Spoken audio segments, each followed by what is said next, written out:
Hello. Today I'm going to be reviewing my assistive technology resource guide. I chose to use a Google Slides format. It's a digital notebook that has the different topics that I reviewed.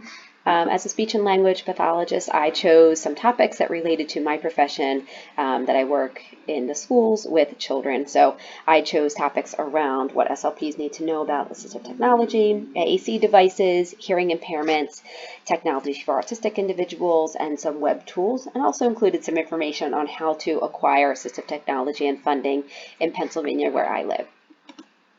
So I started with just what is assistive technology, its two general purposes, and I provided links on the 10 general areas of assistive technology, including communication aids, daily living aids, mobility and transportation aids, academic and learning aids.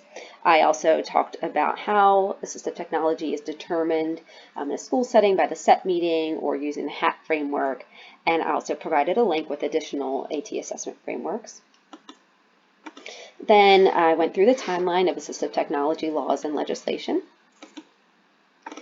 My next section was on speech and language pathologists and assistive technology. So not only can SLPs use those high-tech communication devices with students, but there's lots of different web tools that we can use to enhance our sessions with students to improve vocabulary skills, work on there's extensions that simplify the text, such as the read and write and snap and read extensions.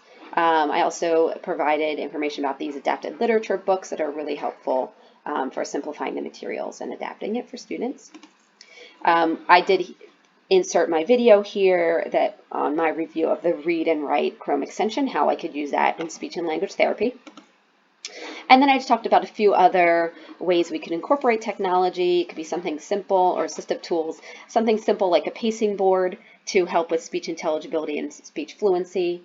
In addition to voice amplifiers, AAC devices, some of the web tools I talked about, and graphic organizers. Next, I talked about the AAC devices. I broke it down into the different low-tech systems, such as PECs or the pod displays, pod books. And then a communication board, alphabet board, or something as simple as pen and paper to write down messages.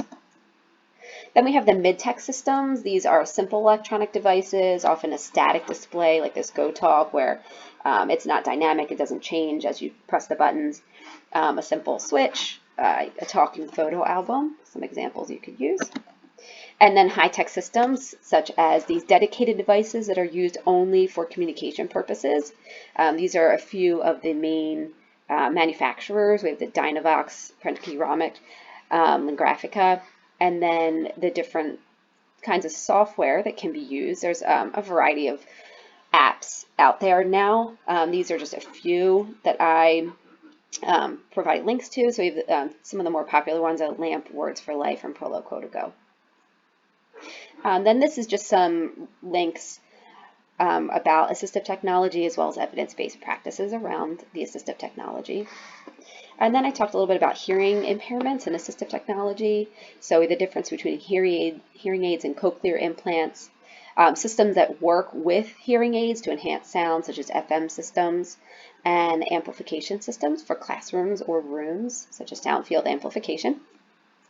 We have different tactile and visual systems, such as closed captioning. There's lots of different apps for that now, text telephones.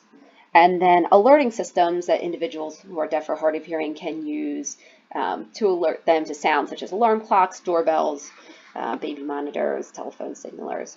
And also when traveling, individuals who are deaf or hard of hearing can request an ADA compliance kit from their hotel.